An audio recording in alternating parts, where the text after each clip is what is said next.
Using the product rule is like eating an Almond Joy. In this video, we're going to first look at how to identify the first factor and the second factor in a product function in calculus. And then more importantly, how do we find the derivative of a product function using the product rule? And how is it like eating an Almond Joy bar at the same time? So, first and foremost, what do we mean by a product function? Well, the word product, as always, indicates there's multiplication going on. And so we're going to think of it like it's a dark chocolate Almond Joy and a white chocolate Almond Joy multiplied by one another.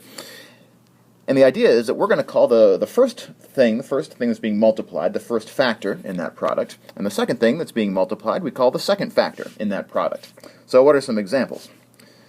Usually these examples are fairly obvious to spot whenever there's a multiplication going on, even if we don't write the multiplication sign, such as x times 3x cubed plus 4 quantity squared. Where's the multiplication sign that makes this into a product? It's right in between the x and the 3x cubed plus 4 squared. So the x would be our first factor, and the 3x cubed plus 4 squared would be our second factor. Another example might look like this, negative 2x e to the x over 2. Again, there's a hidden multiplication sign in between the negative 2x and the e to the x over 2. So the minus 2x is the first factor, and e to the x over 2 is our second factor. How about one like this? E to the x cosine x minus e to the x sine x. The whole thing multiplied by radical x. Well, there's a whole lot going on in this particular expression. In fact, there are multiple places where there are products where we would have to, if we were taking the derivative of this, use the product rule that we're learning in this video. There's a product in between the e to the x and the cosine x. There's another one in between the e to the x and the sine x. But then there's another one on the outside between that whole quantity and the square root of x out in the front. So if we were to take the derivative of this product function, we would have to use the product rule a total of 3 times in order to make that happen. Once for the e to the x cosine x, another time for the e to the x sine x, and then a third time for that whole thing multiplied by radical x. And actually, the first one that we would do in this example, according to the order of operations, is the outermost one. So when we first use this rule, we would say that this is our first factor on the left, and here's our second factor on the right, and that's where we'd get the process started.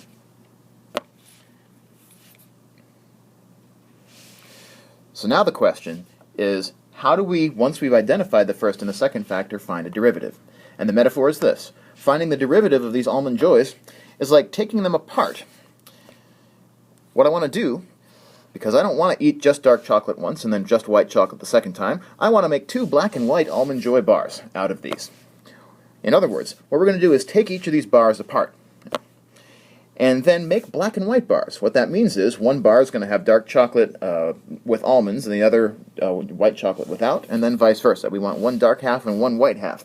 But since we want them both to be Almond Joys, we want each of those new bars to have almonds.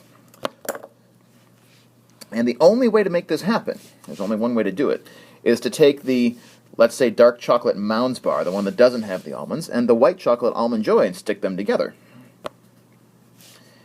And then likewise, take the dark chocolate that has the almonds and the white chocolate that doesn't, and stick those together.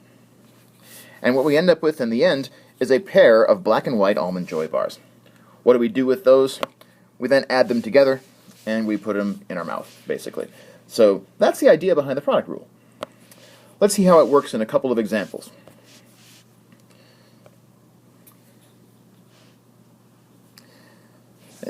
So what does this have to do with derivatives? Well, we start out with 2 functions that are both Almond Joys, because they both have almond and coconut in them. But when we break them apart, we're going to do it in a way that 2 of the pieces are also still Almond Joys. But 2 of them are not, since they don't have almonds in them. They don't have nuts. We're going to call those the Mounds bars. So those pieces are different than the originals were. So the originals are the same. They're Almond Joy bars. But the new ones are made from the Almond Joys, so they're derived from the Almond Joys. Those are going to be our derivatives. And then when we stick these pieces together to make our 2 black and white bars, we're sticking together each time one derivative piece with one original piece, and then adding them together to finish the process. As an example, here's a product function, 5x cubed times negative 10x to the 6th plus 3. Our product is in between those 2 factors right there. So our first factor is 5x cubed, and our second is negative 10x to the 6th plus 3. So we're going to carry each of those down as, again, the original, the Almond Joy. Then we're going to write down the derivative of each of those pieces. So the derivative of 5x cubed is 15x squared, and the derivative of negative 10x to the 6 plus 3 is negative 60x to the 5th. Then to take the derivative of this product function, all we have to do is take one of the derivative pieces and the other original piece and stick them together with multiplication. So I'm going to take my dark chocolate mounds and I'm going to take my white chocolate Almond Joy piece and stick them together, giving me 15x squared times negative 10x to the 6 plus 3. One derivative times one original.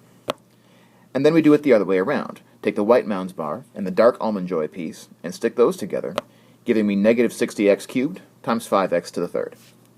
Sorry, negative 60x to the 5th. That should be a 5. And then, lastly, we're going to add together those two factors. Once we simplify that result, at the end of the problem, we get 15x squared times negative 10x to the 6 plus 3 minus 300x raised to the power 8. Fix that there. Let's do another example. Make sure we get the process. So here's another product function. 5x minus 1 to the 4th times x squared plus x plus 1. We break each of those factors, first factor and second factor, into original and derivative.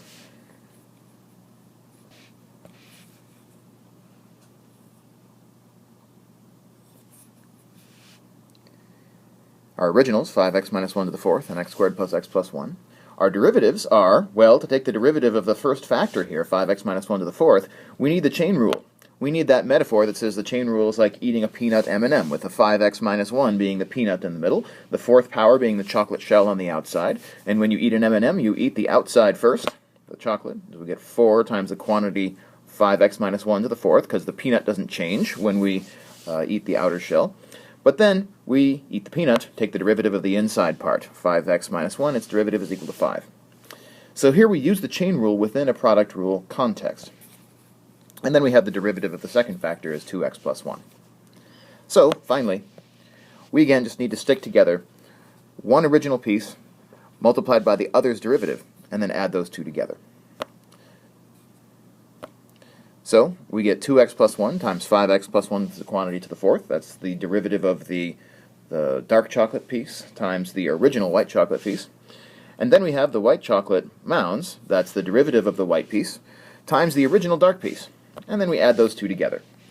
Simplify those to the extent that you wish, and that is the derivative of this product function. So how do we write this in general? If you look this up in a calculus book, what does the product rule look like? Well, it usually looks like this. If y is equal to a product of two functions, f of x times g of x, then just to put some context onto our candy bars, when we break our f and g apart, we can find the derivative of f times g. When I break that first bar apart, I get an f piece, and when I break that second bar apart, I get a g piece. Those are the Almond Joys. But then the derivatives we call f prime and g prime. And then when we assemble our black and white Almond Joy bars, we end up with each piece having one original in it and one derivative in it. And so according to the product rule, the derivative of f of x times g of x is f prime of x times g of x plus g prime of x times f of x. The derivative of the first times the second, plus the derivative of the second times the first. And that's all there is to it.